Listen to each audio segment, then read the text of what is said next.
بسم الله الرحمن الرحيم الحمد لله رب العالمين والصلاة والسلام على سيد المرسلين وعلى آله وأصحابه الطاهرين ما دام ما في السماوات والأرضين رب اشرح لي صدري ويسر لي أمري واحلل عقدة من لساني يفقهوا قولي اللهم علمنا ما ينفعنا وانفعنا بما علمتنا وزدنا علما اللهم إنا نسألك علما ينفعنا يرفعنا اللهم إنا نسألك علما نافعا ورزقا واسعا وعملا متقبلا وشفاء من كل داء نوينا التعلم والتعليم والتذكر والتذكير والإفادة والاستفادة والحث على التمسك بكتاب الله وسنة رسوله صلى الله عليه وآله وصحبه وسلم وبعد السلام عليكم ورحمة الله تعالى وبركاته.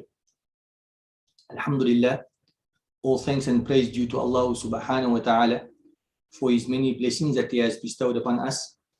We beseech Allah subhanahu wa ta'ala to increase us in those blessings. One such blessing is that Allah subhanahu wa ta'ala has afforded you and me the opportunity to come together in a gathering of learning whereby we acquire sacred knowledge, such knowledge that will guide us to and guide us along the straight path, insha'Allah. Ameen. Alhamdulillah, we continue our reading, and in this evening's lesson, we are going to be focusing on impure water. In other words, al-ma'u an-najisu, impure water. We're going to start off by reading through the text bi'idhnillah subhanahu wa ta'ala. We are busy with al-mukhtasar al-latif by Fadl's short abridgement. The text reads as follows, and the first issue we're going to be dealing with would be the issue of contamination. The issue reads as follows: وَيَنْجُسُ الْمَاءُ الْقَلِيلُ وَغَيْرُهُ مِنَ الْمَائِعَاتِ بِوُقُوعِ النَّجَاسَةِ فِيهِ سَوَاءٌ غَيَّرَتْهُ أَمْ لَمْ تُغَيِّرْهُ. The text reads as follows: وَيَنْجُسُ الْمَاءُ الْقَلِيلُ, a little water, يَنْجُسُ, is contaminated, وَغَيْرُهُ مِنَ الْمَائِعَاتِ.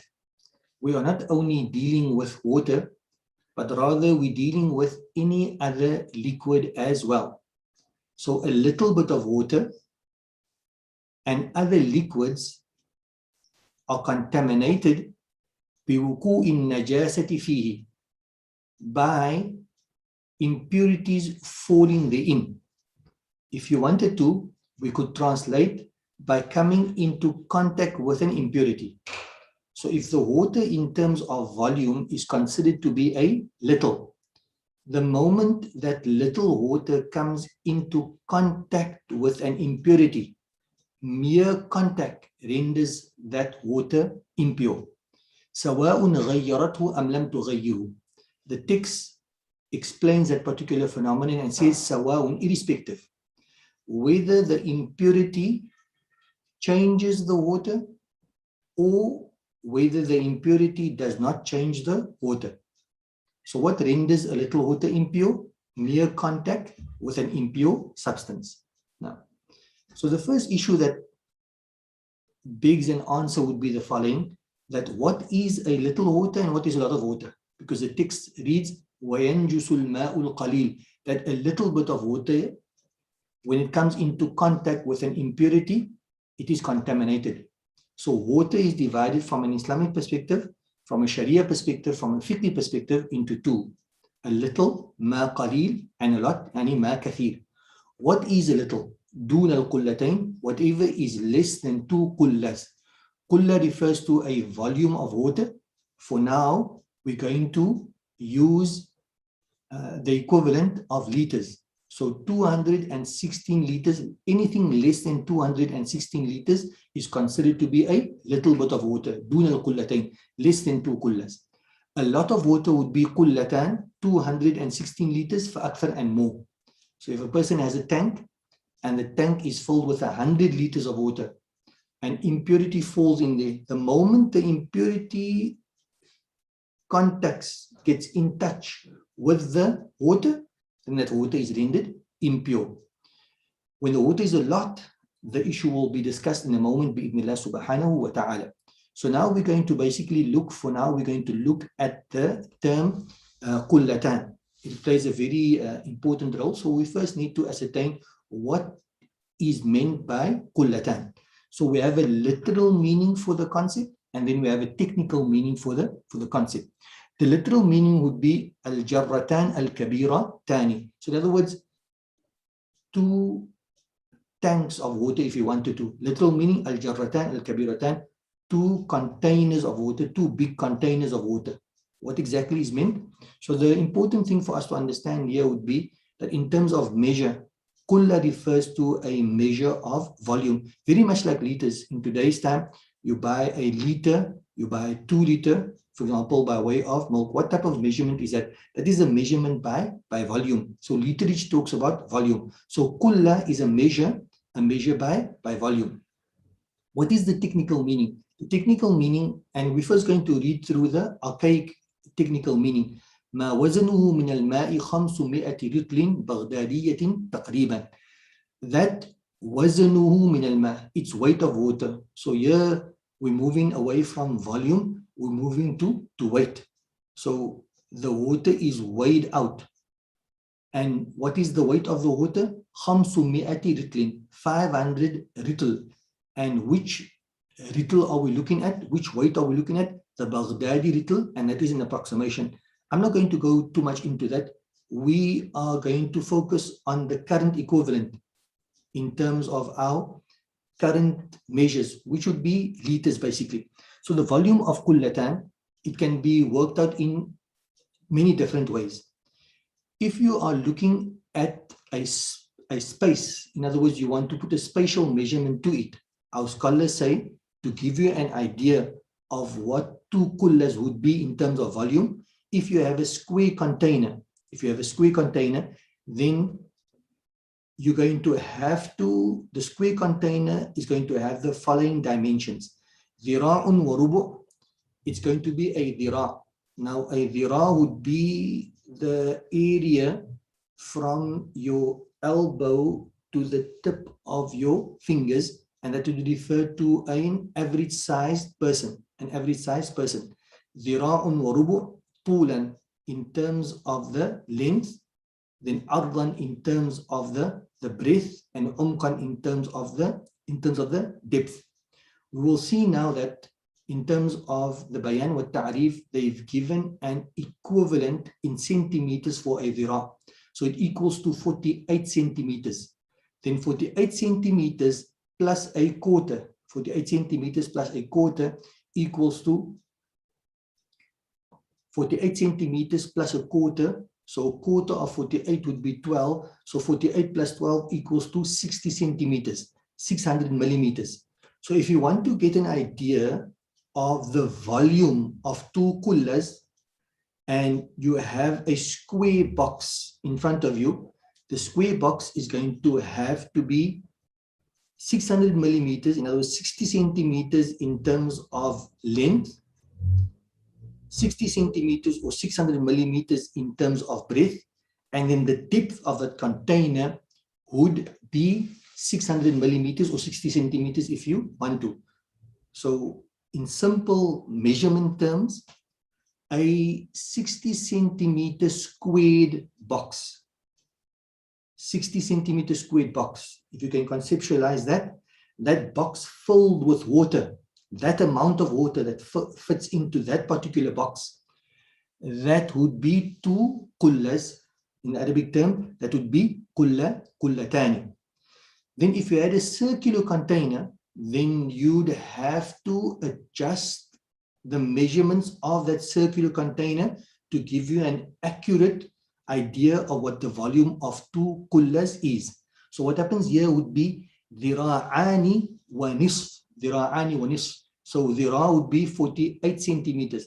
So 48 centimeters plus 48 centimeters, and then you have to add a half of a dhira' as well. So the half of 48 would be 24. So 48 times 2 plus 24. That would basically be umqan.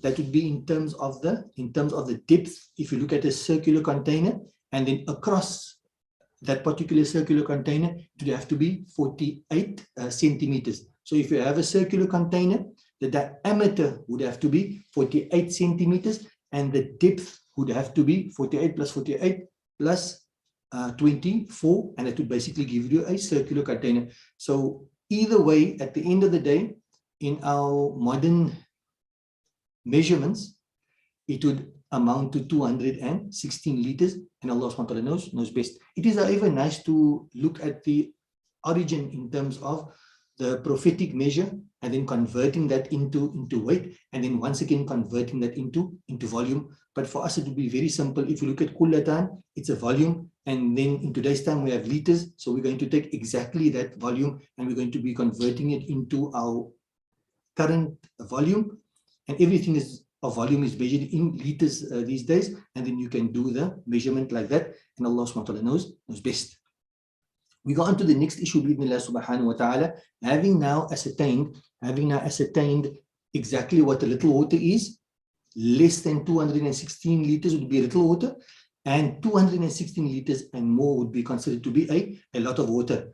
The important ruling is that the moment an impurity comes into contact with a little water, that little water is contaminated on contact. That's the important ruling that we leave there with. Our scholars now discuss, what about other liquids? What about other liquids? Examples are given, for example, like honey, vinegar, and oil. Now, when it comes to these other liquids, it can either be in a liquid state or it can be in a solid state. The item that you're looking at is solidified. What is the ruling in this particular regard? So when there's any other liquid like honey, vinegar, and oil, a person has a can of honey, a jar of honey, or a jar of vinegar, or a jar of oil, and an impure substance falls into there. What do our scholars say regarding that? يَتَنَجَّسُ بِمُجَرَّدِ مُلَاقَاتِ النَّجَاسَةِ. That particular liquid, despite the fact that it's not water, that particular liquid would be rendered impure the moment the impurity comes into contact with the liquid. Now here's an added addition. سواء كان الماء قليلا أو كثيرا, irrespective whether that liquid, other than water now, whether that liquid is a little or a lot, and Allah subhanahu wa ta'ala knows best. Alternatively, when an impurity falls into another liquid, that liquid may have become solid. Certain honey becomes solid when it stands on its own. An impurity falls into that. If it's a solid state, and then what happens is تُلْقَى النَّجَاسَةُ وَمَا حَوْلَهَا. Something falls into butter. The butter is solid. A drop of blood. A lady is busy with butter. A man is busy with butter. Anybody is busy with butter, and they cut themselves in the process. Then that blood falls onto the butter. The butter is solid. It's not clarified. When it's clarified, it becomes the liquid state. If it's a liquid state, any impurity falls in there, one would have to discard it, whether it's a little bit or a lot. But this is solid, and a drop of blood falls on there. What happens now? That area and the immediate vicinity needs to be removed. That part needs to be discarded, but the balance that finds itself in a solid state, that balance would still be considered pure, and Allah subhanahu wa ta'ala knows best. Our scholars also give us a very nice measure in terms of, when do you consider something to be in a liquid state and when do you consider it to be in a solid state. A solid state would be that when you remove a part of it, then that gap doesn't fill up. It means that it is it might not be a complete solid state, but solid enough for these rulings to apply, and Allah subhanahu wa ta'ala knows best. The next issue which the author deals with here, barakallahu fikum, would be the following: وَيُعْفَى عَنِ الْيَسِيرِ مِنَ الشَّعْرِ النَّجِسِ. We said now that the standard rule or the ground rule would be that if you have a little bit of water and an impurity comes into contact with it, the water is contaminated, irrespective whether there is a discernible change or not. Contact renders the water impure. Now, what about if a cat, for example, walks past and a cat hair falls into the water, so a little bit of water, would that contaminate it? ما من عام إلا وقد خصص عنه البعض. There are certain exceptions to the rule. ويعفى عن اليسير من الشعر النجس. Overlooked. What is overlooked? A little bit of impure hair. Now, but our scholars say there's an added condition to this. The added condition is that on condition that the hair does not belong to a dog or a pig, and Allah subhanahu wa ta'ala knows best. There's also another interesting added addition here, and that would be that if a person is riding an animal, the hairs of which are impure. So if you're riding an animal, you come into contact with the animal, chances are, or not chances are, in all likelihood, that the hairs of that particular animal would end up on your clothes. It might even end up, since it's on your clothes, in your food stuff and so forth. Is that problematic or is it overlooked? Our scholars say, وَيُؤْفَى أَيْضًا. What is also overlooked would be عن الشعر النجس, impure hairs of an animal, al-kathir, which may even be a lot. إذا كان من حيوان مستخدم للركوب. If it is from an animal which a person is employing as a mode of conveyance, and Allah SWT knows best. That would be based on the principle of umum al-balwa, an affliction, and therefore it is overlooked, a general affliction, and therefore it is overlooked. We're still continuing along the same line, and we are talking about impure substance that may come into contact with water, but now we're dealing with the exceptions. That yes, this particular substance has come into contact with water, but it is overlooked. وَعَنِ الْمَيْتَةِ الَّتِي لَا نَفْسَ لَهَا سَائِلَةٌ وَعَنِ الْمَيْتَةِ. And what is also overlooked would be عَنِ الْمَيْتَةِ. On a maita refers to from the word mayit, which means to be dead. Here it refers to an insect allati, which la nafs la sa'ila, which doesn't have nafs. The word nafs here is used as a synonym for the word dam. Dam means blood. So if an insect comes into contact with water, but this particular insect doesn't have flowing blood, what does it mean? It means that if you were to cut onto a limb, then no blood would come out of that particular limb. You cut a fly, for example, you cut the wing of a fly, no blood comes therefrom. So this refers to that type insect which does not have flowing blood. La nafsa la sa'ila, it doesn't have flowing blood. An example of this would be a gecko, by way of example. If you were to cut an organ off from the gecko, you would find that blood does not ooze therefrom, and Allah SWT knows best. What is the proof for the fact that if an insect that is considered to be impure falls into a liquid or falls into your water, it doesn't contaminate the water despite the fact that it is impure? How come it's overlooked? It is overlooked because of the following tradition of the Prophet ﷺ, which has been reproduced here. It reads, إِذَا وَقَعَ الذُّبَابُ فِي شَرَابِ أَحَدِكُمْ. When a fly falls into your drink, فَلْيَغْمِسُ, a person should insert it, a person should dip it, ثُمَّ لِيَنْزِعَهُ, and then he should take it out. Why? فَإِنَّ فِي أَحَدِ جَنَاحَيْهِ, because under one of the wings is the da'un, is the ailment, وَفِي الْآخَرِ شِفَاء, and in the other wing is the cure, and Allah SWT knows best. Now, so we've looked at the rule, and the rule states that when impurity comes into contact with a little bit of water, it contaminates it. We've looked at certain exceptions. Now, these exceptions apply, certainly, but they apply when certain conditions are met, and it's interesting to look at what those conditions are. So this particular slide reads as stipulations in order for it to be overlooked. In other words, for this contact, this impurity to be overlooked. Number one, it should not change the water. So let's say, hypothetically speaking, that a given insect falls into your water, and then the color of the water changes. It becomes all green. One cannot now say that it's a little bit of water, it's come into contact with an impure substance, but it is overlooked because it's an insect. It is overlooked on condition that that insect doesn't cause the water to change. If it changes the water even a little bit, it will not be overlooked. So that's the first stipulation, the first condition. The second condition reads as follows: the animal should not be discarded after it had passed on. In other words, it should be left in the liquid. Now, so in order for that water to be considered as pure, come into contact, and the animal should not be, the insect, if you wanted to, should not be discarded after it had passed on. In other words, it should be left in the liquid, should, for example, like leave the fly there. If the wind or animal removes it, then no problem. In other words, an external natural factor has resulted in that animal being removed, then no problem. Otherwise, the water would be by default considered to be impure, and Allah SWT knows best. We go on to the next issue, and we are still dealing with the idea of impurities which are overlooked.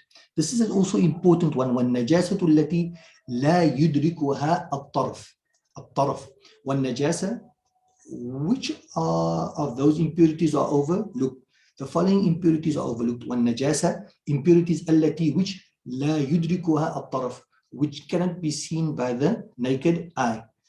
This is quite a common phenomenon. A person, depending where you relieve yourself, a person goes out and he relieves himself. In our modern setting, where we have toilets, whatever the nature of the toilet may be, and enamel pot, whatever the nature of the pot may be, what you find is when a person passes water, particularly when he passes urine, then that water ricochets off from the pot, and tiny droplets, which is not discernible by the naked eye, may go onto one's clothing. That impurities, it's impure. If you were to go under magnifying glass, or put under a particular test, you might find that it has ricocheted onto your clothing. But because it cannot be seen by the eye, cannot be seen by the eye, it is overlooked. This is a very important principle to keep in mind. So whilst every care should be taken, Allah subhanahu wa ta'ala only holds us responsible for what is within our capacity. So a person should apply his due diligence in terms of relieving himself and facilitating for such that he frees himself from any type of impurity, whether directly or by the ricochet. But once he's taken and done his due diligence, and then whatever happens is overlooked by Allah subhanahu wa ta'ala. Very important to keep in mind and to prevent us from being beset by unnecessary sort of whisperings that may come to our mind. Number two, وَمَنْفَضُ الطَّيْرِ وَالْفَأْرِ. Here, وَمَنْفَضُ الطَّيْرِ وَالْفَأْرِ. طَيْر refers to manfad al-tayr. Manfad refers to an orifice, for example, like the mouth, al-tayr, or even the behind for that matter. وَمَنْفَضُ الطَّيْر, the orifice of a bird, wal-fa'ar, and also a fa'ar. Fa'ar refers to a mouse or a rat. وَمَنْفَضُ الطَّيْر وَالْفَأْر. They go into the water and there may be impurities on the behind. That is also overlooked. وَالْيَسِيرِ مِنْ غُبَارِ السِّرْجِينِ وسؤر الهرة التي أكلت نجاسة ثم غابت زمنا واحتمل ولوغها في قلتين من الماء واليسير من غبار السرجين, and a little bit of the dust particles of manure. A person has a veggie garden and he goes into the veggie, the wind is blowing, then the wind blows and some of the particles from the manure comes onto his clothing. That is also overlooked. The remaining water, su'ur, of a cat that had eaten something impure, but then there's a possibility that this particular cat went and dipped her mouth into a volume of water which is 216 liters or more. If that possibility exists, and then the cat comes and the cat maybe touches you, then that would be overlooked because of that possibility. However far-fetched that possibility may be, as long as the time has elapsed and it is possible, then that particular issue would be overlooked, and Allah subhanahu wa ta'ala knows best. So let me read through the text now, bi-idhnillah subhanahu wa ta'ala. The last part which we had translated properly would be وَالْيَسِيرِ مِنْ غُبَارِ السِّرْجِينِ وَسُؤْرُ الْهِرَّةِ, the leftover water of a cat, التي أكلت نجاسة, which had eaten an impurity. If you have a domesticated cat, for example, in today's time, and you know the nature of the cat, that the cat doesn't hunt. Why? Simply because the cat is subsisting on the cat food that you provide for them. التي أكلت نجاسة, you know for certain the cat had eaten something impure. ثم غابت زمنا, then the cat is missing. You don't know where the cat went. The cat is missing for such an amount of time that it is possible in that absence that she had cleansed the mouth by placing it in a container that has 216 liters or more. These are examples, further examples of instances of impurities that are overlooked when it comes into contact with the water. So impurities on the orifice of an animal is overlooked if it enters in the water, on condition that no other external impurities settle on the orifice. An added condition there. Whether the water is a little or a lot. Some scholars are of the opinion that it applies to any impurity anywhere on the body of an animal, and Allah subhanahu wa ta'ala knows best. Now, we have spoken about when a cat or any other pure animal drinks from water. What do we consider that water as? Do we consider it as impure impure. Pure or impure? We consider it to be pure. What is the proof for that? The proof for that is the following narration of the Prophet Muhammad sallallahu alayhi wa alihi wa sallam. On the authority of Abu Qatada, he says, Anna Rasulullah sallallahu alayhi wa sallam, the Prophet sallallahu alayhi wa alihi wa sallam said, قال في الهرة, he said regarding the cat, ليست بنجس, that the cat is not considered to be impure. إنما هي من الطوافين عليكم الطوافات. They, whether the cat be male or whether the cat be female, they are those who frequent, who, if you wanted to very literally circumambulate, who move around your homes, and they are not considered as impure, and Allah SWT knows best. Thus far, in terms of our lesson, we have looked at impurity that falls into a little bit of water, and the general rule, the ground rule, the default rule is that the moment it comes into contact with the water is rendered impure. There are exceptions to the rule, which we have discussed. Now we move beyond that discussion, and now we look to the issue of when an impurity comes into contact with a lot of water. In other words, 216 liters or more. What happens in this particular instance? The text reads as follows. وَإِذَا كَانَ الْمَاءُ كُلَّتَيْنِ, when the water amounts to 216 liters, وَوَقَعَتْ فِيهِ نَجَاسَةٌ, and impurity falls into it, comes into contact with this volume of water, فَلَا يَنْجُسُ. The rule is that this water would not be considered impure. The water is not contaminated. إِلَّا, except إِذَا تَغَيَّرَ طَعْمُهُ أَوْ لَوْنُهُ أَوْ رِيحُهُ, except if the taste, the color, or the smell changes. What type of change? تَغَيُّرًا كَثِيرًا أَوْ فَاحِشًا, whether it is a subtle change or whether it is a pronounced change, whether it is a very, very clear change. Furthermore, وَإِذَا زَالَ التَّغَيُّرُ بِنَفْسِهِ أَوْ بِمَاءٍ, when the change, some impurity falls into some water, blood falls into water. Alhamdulillah. وَإِذَا زَالَ التَّغَيُّرُ بِنَفْسِهِ, so blood fell into a lot of water, 500 liters of water, blood fell into them. Then the water just remained. And over a few days, you look into the water, you taste the water, you smell the water. The change that occurred as a result of the blood falling into the water, that particular change, it dissipated. There was an evanescence of that, it's gone.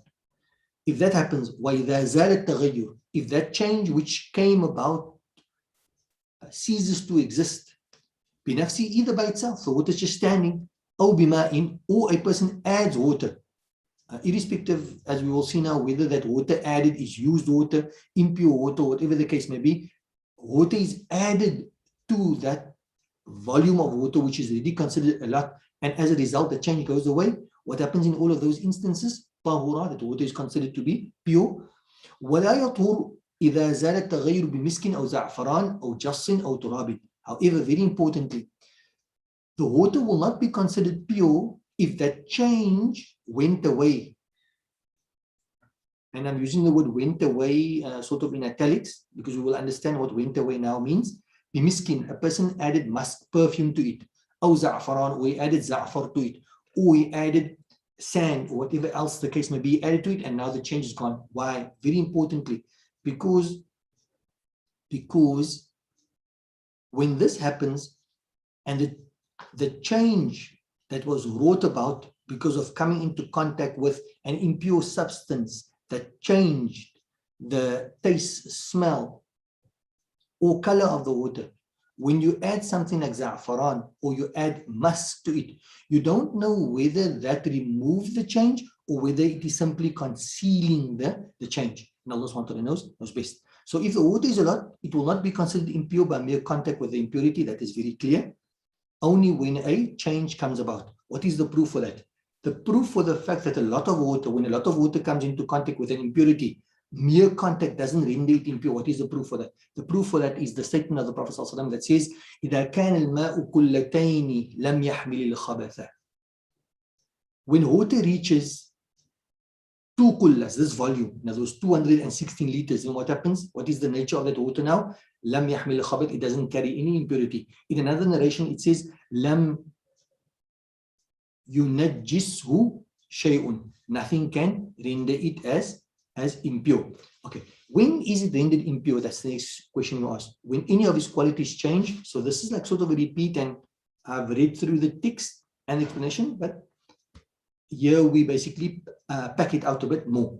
When any of its qualities change, its color, taste, or smell, that's when a lot of water is going to be considered as impure. If the change goes away by itself or with water added, irrespective whether the water was pure, impure, or used, the water is considered pure. And here, lastly, is the explanation which I've given to you a moment ago. And that explanation reads as follows. If the change is removed due to adding musk or za'faran, then it will not be considered clean, as we are not sure about what fact. Has the impurities been removed or has it been concealed? I think that's a fairly nice point to mention. The next part of our lesson now deals with impurities. Here, the author is going to list the amount of impurities, and we're going to go through that bi'idhnillah subhanahu wa ta'ala. So what are we going to do? Our next lesson covers the balance of the impurities. It's going to be a list, exhaustive list in terms of what is considered to be impure. So let's start with that bi'idhnillah subhanahu wa ta'ala. The first thing would be to look at the meaning of najasah. So we have a fasl, we have a subchapter. The subchapter deals with najasat. Najasat is the plural of the word najasah. It refers to an impure item, impure substance. What is the literal meaning of the word najasah? And then we're going to look to the technical meaning of najasah. In other words, its jurisprudential application in terms of what we are doing. حبيب أنت لو رأيت هاتفي تعطيني إياه ولو سمحت. So we're going to look at the meaning, the literal meaning of the word najasa, and then we are going to look at the technical meaning of the word najasa. Literally, the word najasa means kullu mustaqdarin. Mustaqdar, qadir, anything which is dirty.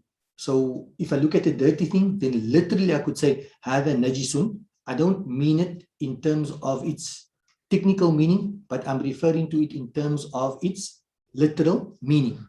What is the technical meaning? The technical meaning of the word najis would be mustaqdarun, something which is considered dirty. But now we have an addition now. Yamna'u sihhat as-salah, that would prevent you from praying. So let's look at a particular phenomenon. I have a grease mark on my top, a grease mark. So literally you could say to me, thawbuka najisun, that your top is dirty. You mean the word najis in a literal sense. But can we apply the technical meaning to grease, dirt that is on my top? No, we can't. It is dirt, but it doesn't prevent you from praying. In other words, it doesn't invalidate your prayer. So any such dirt that invalidates your prayer or anything else which requires you to be in a state of ritual purity, that would be considered as najasa, and Allah SWT knows best.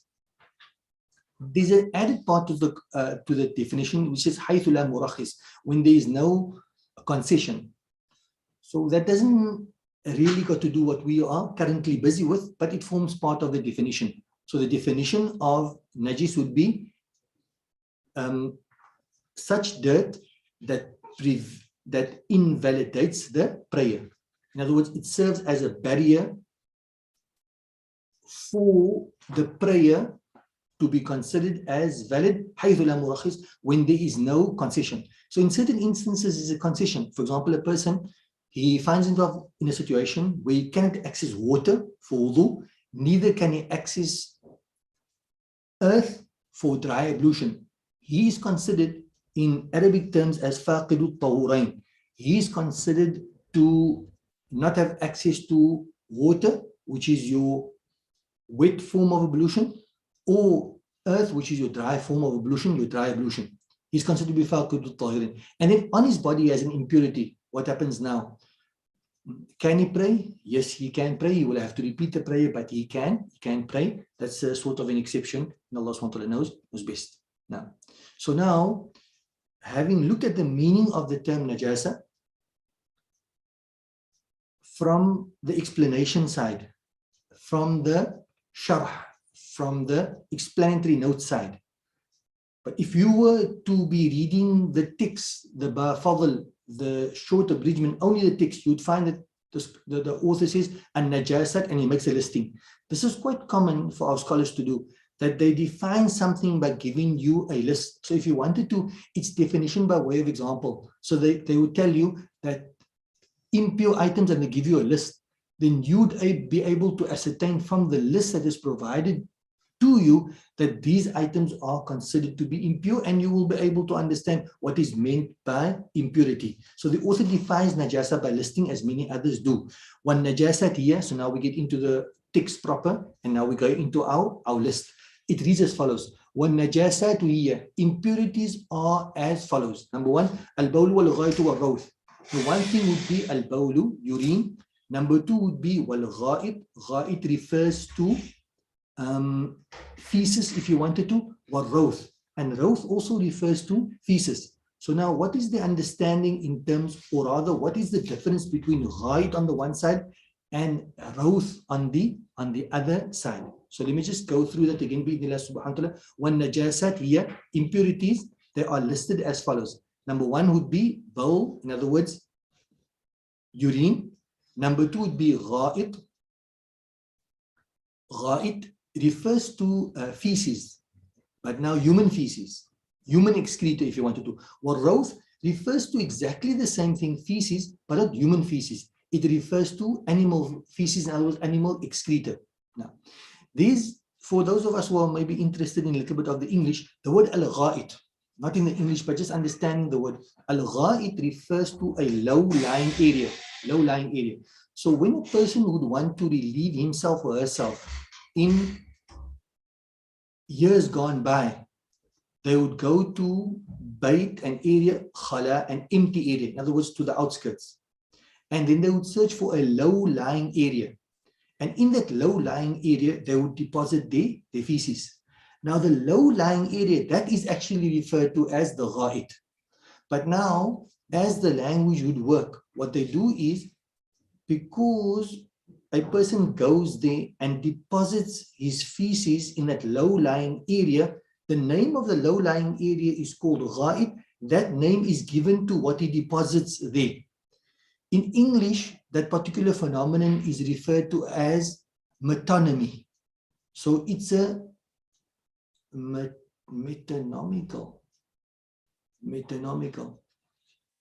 application of that particular word, and Allah subhanahu wa ta'ala knows best. Al-bawl wal-ghait wal-rawth.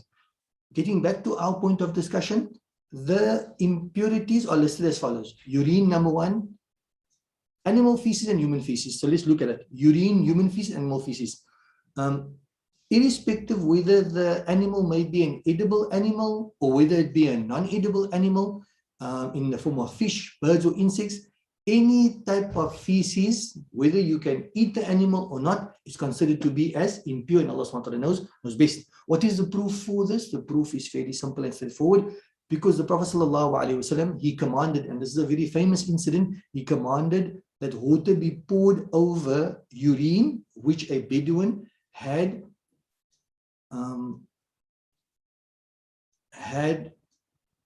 put in the mosque. Because the Prophet ﷺ, he commanded that water be poured over the urine of a Bedouin who had passed water in the mosque. Had the urine been pure, then the Prophet ﷺ would not have commanded that the water be passed over there. Clearly from there we establish that urine is impure. وَأَجْمَلُ عُلَمَاءُ عَلَى نَجَاسَةِ الْغَائِطِ. As regards to feces, as regards to excreta coming from the anus, akramakumullah, may Allah honor you, there is a consensus amongst the scholars that it is considered to be impure. And Allah subhanahu wa ta'ala knows best. We go on to the next form of impurity. We're still listing the najasat. The next one reads wal-qayhu. The next reads as qayh. Qayh refers to pus. وَهُوَ الدَّمُ الْمُسْتَحِيلِ إِلَى الْفَسَادِ. Pus, if you look at it, in reality, in terms of its origin, it is blood. But it is blood which has changed. And blood which has changed for the better or for the worse, which has changed for the worse and comes out in the form of pus. Wadamu and blood. So pus and blood both are considered to be impure. What is the proof of the impurity of blood? And no proof is mentioned for qayh. And I could understand that because the moment you establish the impurity of blood, then qayh, which is pus, is a form of blood, then the same rule applies, and Allah subhanahu wa ta'ala knows best. Allah says in the Holy Quran, حُرِّمَتْ عَلَيْكُمُ الْمَيْتَةُ وَالدَّمُ, that has been made impossible upon you, impermissible, excuse me, حُرِّمَتْ عَلَيْكُمُ الْمَيْتَةُ, has been made impermissible upon you, الدَّمُ, blood, al-maytatu, carrion, wad-damu, and blood. And our scholars understand, because it is impure. There are exceptions. So blood as an entity is considered to be impure. So if it reaches your clothing, it contaminates it, you have to wash it before praying. However, there are two exceptions. What are those exceptions? That which is considered to be blood, but not impure, rather pure. The exception would be the liver and spleen. Those are considered to be pure, and Allah SWT knows best. The next item in terms of the list of impure substances, najasat, is al-qay'u. Qay, normally we translate the word qay as vomit. Our scholars, however, are very particular. What is vomit? If you were to Google vomit, you'd find that there's a number of different meanings that they give to the word vomit. Some of the terms that they use are more telling than the term vomit, and Allah SWT knows best. One would have to look at the actual etymology of the word vomit to really ascertain that. But there are words that are apparently more telling in terms of what the substance vomit is. So our scholars, our jurists, they give the following definition to qay: that which comes up after having reached the tummy. So in other words, you eat something, it goes to the tummy. That which comes back out, that is referred to as qay. In other words, that is referred to vomit. So some word would be not vomit, they use throw up. In other words, it's something which is thrown up after it has reached the tummy. As for that which comes up before reaching the tummy, and this is where our jurists get very particular. So qay, unanimously, everybody would agree that whatever reaches the tummy, it reaches the proper tummy, and then comes back up. In other words, reaches your gut and then comes back up. That is called vomit.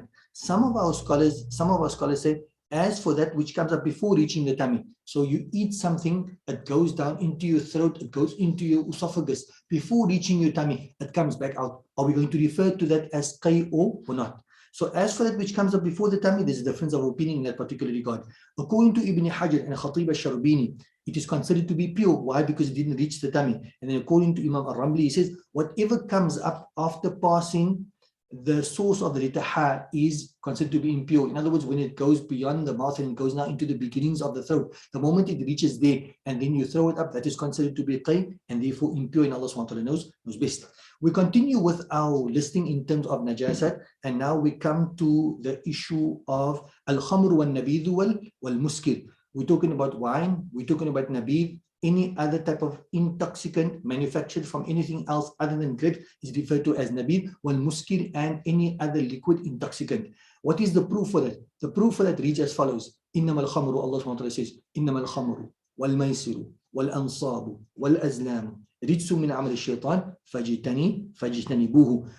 Stay away from it. And according to our scholars, the reason why one should be staying away from khamr, which is mentioned here, is because of its impure status, and Allah SWT knows best. What are the details in this particular regard? The details in this particular regard reads as follows. This ruling is extended to all intoxicants. For the Prophet ﷺ has said, every drink that intoxicates is impermissible. We understand it to mean that it's impermissible because of its impure status, and therefore it's impure, so everyone is impure. The meaning of this narration is that indeed of najasat is that which is muskir. So that's our understanding in terms of the words of the Prophet Muhammad sallallahu alaihi wasallam. Very importantly, this ruling of impurity, so something which intoxicates, it can either be in a solid form or it can be in a liquid form. When it is in a liquid form, other than it being impermissible to consume it, it is also considered to be impure. On the other hand, if you have an intoxicant but it's not in a liquid form, which is in a solid form, then that particular solid is not considered to be impure. However, consuming it in the mouth, it will cause you to become intoxicated. That would be impermissible. Only if it is in liquid by nature, then it will be considered impure. Opium is does not impure as a substance. However, consuming the extent which intoxicate would be impure, and Allah subhanahu wa ta'ala knows best. We continue with our listing of those things which are impure. And the next item we come to, or items rather, would be وَالْكَلْبُ وَالْخِنْزِيرُ وَفَرُوا أَحَدِهِمَا. And this would be the last slide for today's lesson. Barakallahu fikum. وَالْكَلْبُ وَالْخِنْزِيرُ وَفَرُوا أَحَدِهِمَا. The dog and the pig and anything which is born from the two of them. Why? Because of the statement of the Prophet sallallahu alaihi wasallam, إِذَا وَلَغَ الْكَلْبُ فِي أَحَدِكُمْ. If a dog drinks from the container of any of you, فَلْيُرِقْهُ. A person should discard that water there. ثُمَّ لِيَغْسِلُهُ سَبْعَ مِرَارٍ. And he should wash it 7 times.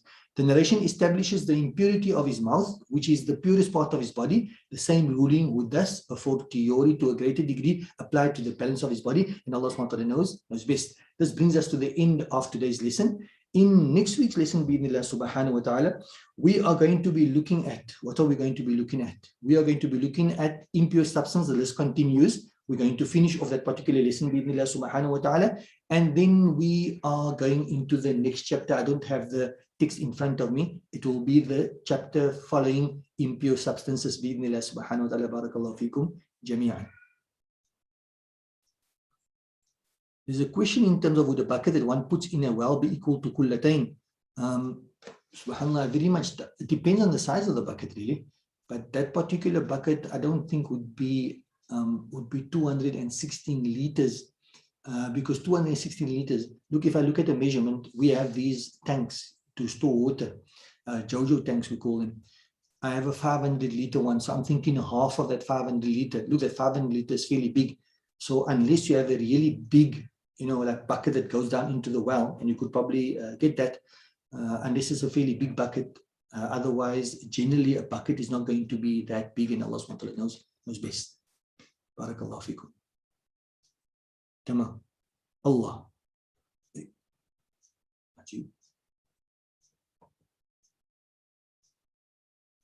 La ilaha illallah. Illallah.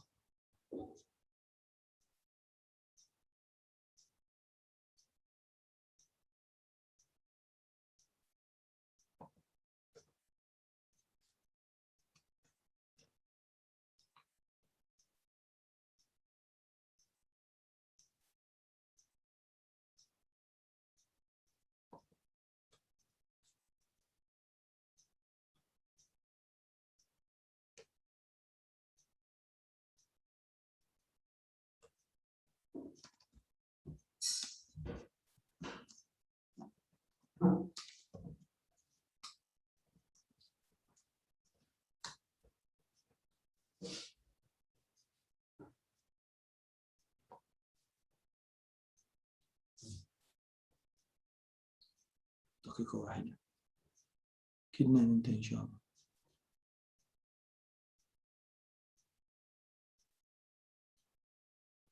On one participant. بارك الله فيكم ولله الحمد.